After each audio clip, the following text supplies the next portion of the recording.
从来没有见过这么牛逼的男人，仅是因为多看了这块草地一眼，就徒手搭建出可居住千年的家。不仅挖掘鱼塘饲养鸡鸽，在野外实现肉食自由，之后更是利用树叶制作出陷阱，捕获到1年都吃不完的五花肉，小日子过得简直不要太太太爽。男人名叫小李，只因厌倦了城市上班内卷的生活，他便只身一人来到荒无人烟的野外，花光积蓄盘下这里20亩的土地，打算在这里过上闲云野鹤的生活。为了在野外成功安家，小李先是将碍事的杂草清理了一番。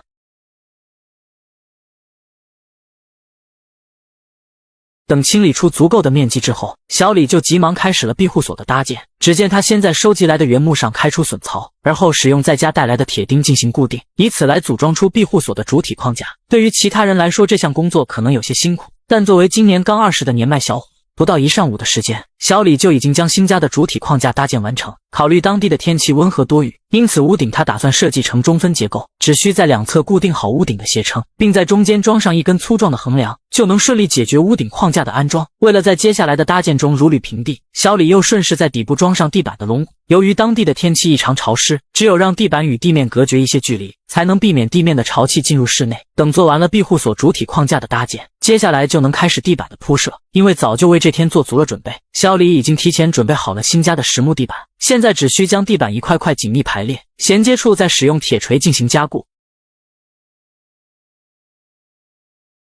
眼看新家的地板铺设完成，小李麻溜的在野外收集来一些竹竿，接着将其统一转移到框架上方，安装到屋顶用来充当固定瓦片的领条。得意提前在竹竿两端开好了孔洞，现在只需在中间串上一根竹片，衔接处再利用竹篾进行捆绑，最后再铺设上一整块防雨布，就能成功解决新家的防雨问题。完事后，小李在房前固定上几根原木，在入户门处延伸出观景的走廊，以后无论是在这里吃饭喝茶，还是坐在门前欣赏野外的美景，都是一种相当不错的顶级享受。随后，小李利用卷尺测量好左右之间的距离，并在中间固定上围墙的原木框架。至于围墙所使用的搭建材料，小李依然选择和地板同款的实木木板，这样不仅能让风格看上去更加统一，而且价格也是相当实惠，在当地更是每500克就有1斤。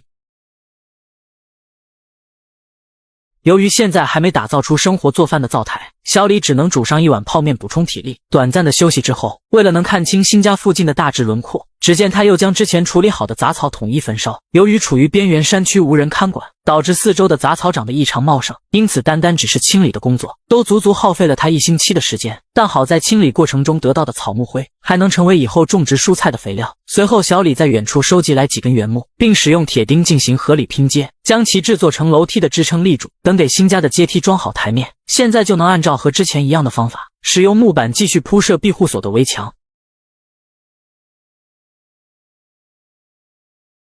等做完了这项工作之后，现在就能为新家装上大门。只见小李测量好大门所需的高度，而后就使用锯胸严谨切割。相比于安装庇护所的围墙，这一步主打一个有手就行。接着小李在室内的门框固定上荷叶，随手就将大门给装了上去。这严丝合缝的手艺，在我们老家工地起码1天500块。随着完成了庇护所的主体搭建，考虑在野外少不了用电的问题，次日小李在县城购置来一台水力发电机，随之一起采购来的还有一只土狗。毕竟身处野外难免会遇到散养朋友，少不了保镖护驾的问题。得意附近有一处天然的山泉，而且上任房主还在旁边装好了发电水坝，现在只需先将顶部的树枝完全切除，并顺势清理出水坝中堆积的淤泥。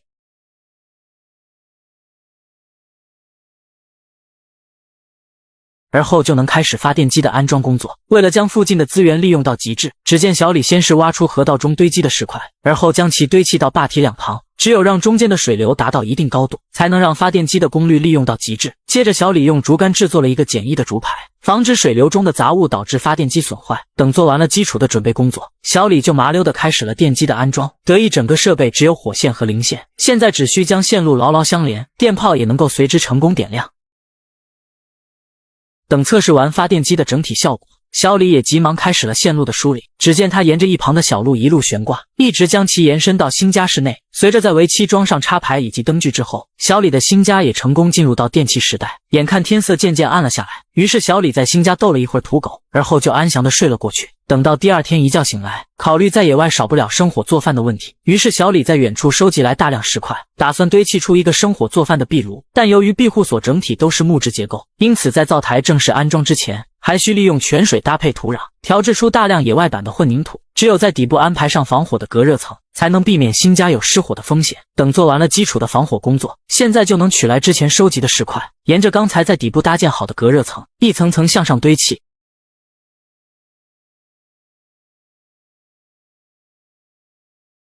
随着在灶台的顶部装好烟囱，小李迫不及待地在内部升起篝火。眼看顶部的烟囱顺利排出烟雾，接下来就能开始美食的烹饪。在野外生活就要懂得利用附近的资源，远处的池塘中就生长着可口的食材。小李也选择将其作为今天的晚餐。短短不到半小时的时间，他就成功收获到好几条罗非鱼。至于身材较小的，则送他回家找妈妈。接着小李将剩余的食材处理干净，而后就放进铁锅开始煎制。2分钟后，小鱼们已经被煎得色泽金黄，小李也开始享用今天的晚餐。至于好不好吃没办法评价，因为我没尝到没办法说公道话。而随着又一天的工作顺利完工，小李也顺势在背包中取出睡袋，而后就安详地睡了过去。搭建庇护所是个复杂的项目，眼看半年的时间过去了，新家也才刚完成硬件设施的打造。为了让自己居住起来更加舒适，小李决定再给自己制作一个实木大床。作为被鲁班关在门外的关门弟子，小李已经能熟练地运用榫卯结构。只见他先在原木的上方开出榫槽，而后和事先准备好的木板拼在一起，将其制作成木床的底部框架。顺势按照相同的办法制作出床头之后，接着小李又将其统一转移到室内。现在只需用铁钉进行合理拼接，并在中间固定上床板的龙骨，就能制作出一个相当气派的实木大床。眼看第一件家具的效果十分不错，小李又顺势按照相同的办法，在室内安排上同款的床头柜。随后小李将地面好好打扫了一番，现在看上去也终于有了家的感觉。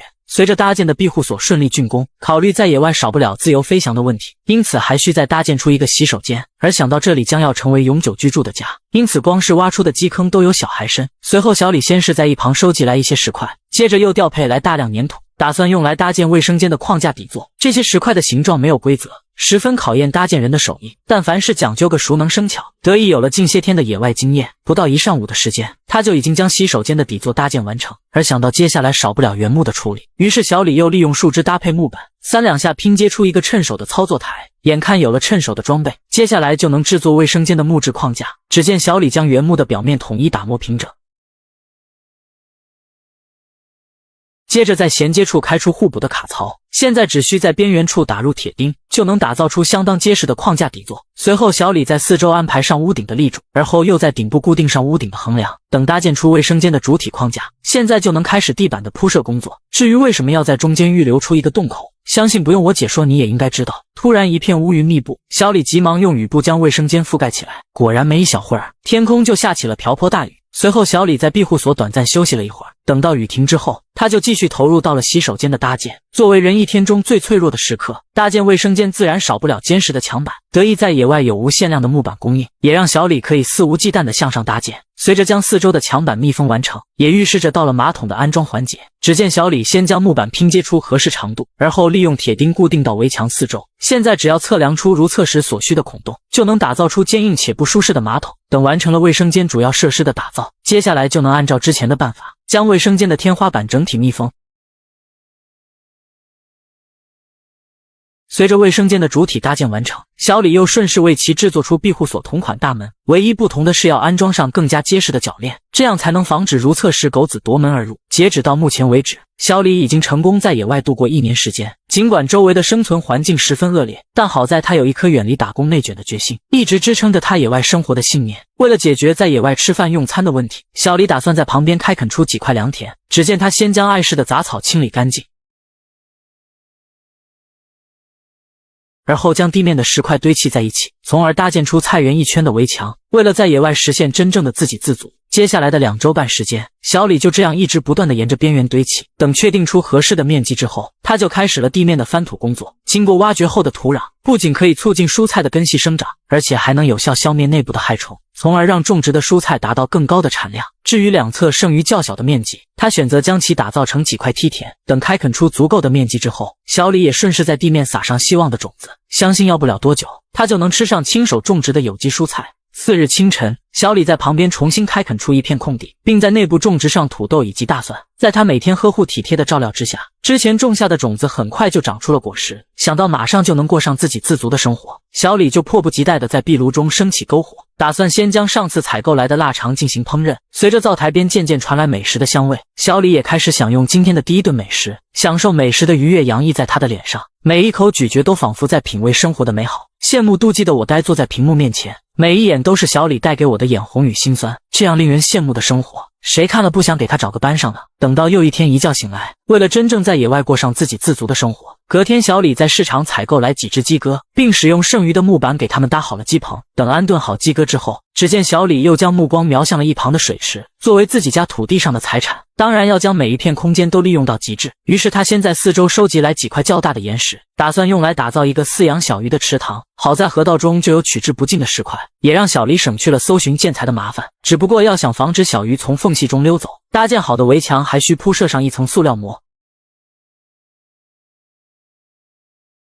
等做好了基础的防护工作，就能将采购来的鱼苗丢进池塘，相信要不了多久，这些撒下去的小鱼就能长大成人。每当一天的工作忙碌过后，小李也会陪着心爱的狗子享受下这温馨的亲子时光。眼看日子就这样一天天过去，之前撒下的种子也成功到了采摘的季节。随后小李先是将其好好清洗了一番，并顺势腌制成可口的酸菜。而作为野外的田园生活，工作的节奏就不需要太快，每到想要休息的时候，小李就会将剩余的食材制作成饵料，并带上自己动手制作的鱼竿，来到附近的池塘好好垂钓一番。得益周围的资源十分丰盛，短短不到半小时的时间，小李就成功收获到好几条散养草鱼。这种散养的鱼肉味道不仅十分鲜美，而且还能补充大量人体所需的能量。但要想最大程度保留食材的鲜美，还需先为其搭建出一个特制的灶台。只见小李取来之前收集来的石块，沿着一圈的空地紧密堆起，等搭建出足够的高度之后，现在就能在灶台的底部升起篝火，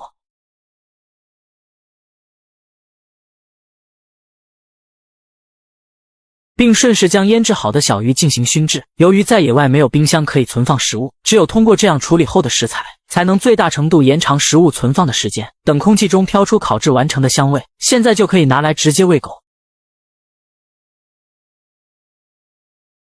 随着顺利解决在野外的居住问题，想到养殖的鸡鸽也被吃得所剩无几，于是小李又在县城采购来一批鸭苗，并为其安排上之前鸡鸽居住的房间。俗话说授之以鱼不如授之以渔，当别的建造博主还在苦苦求生的时候，小李已经为自己规划好了未来的追求，顺利在野外解锁养殖户的职业。转眼又是1年时间过去，之前养殖的鸭苗也已经顺利长大成人。隔天小李将地面土壤重新翻了一遍，而后又在上面播撒上新的种子。作为荒野界最要强的男人，小李并不满足于单调的荒野生活，即使在野外也要追求最高的生活品质。简单的鸡鸭鱼肉已经无法满足他对食物的追求，为了达到自己理想中的目标，隔天小李将鸭棚里的鸭蛋洗劫一空，而后就来到市集进行出售。由于都是上等品质的农家土鸭蛋，很快就在当地的集市销售一空。等从集市返回到新家之后，眼看时间已经来到傍晚，于是小李简单的给自己做上一道晚餐，而后就舒舒服服的睡了过去。等到次日一觉醒来，小李先是给自己做上一道丰盛的早餐，接着再用采摘来的树叶进行打包，而后就急忙踏上了自给自足的道路。早春的丛林中到处都是刚冒头的竹笋，不到半小时的时间，小李就收获到满满的一大箩筐。此时之前布置的陷阱突然传来声响，走近一看，原来是附近的散养五花肉。想到马上就能吃上鲜美的美食，小李就迫不及待地升起篝火，顺势将处理好的食材进行熏制。鲁滨逊当初要是有这样的生活条件，不出3天就得上脂肪肝。这样令人向往的生活，试问谁看了不想给他找个班上？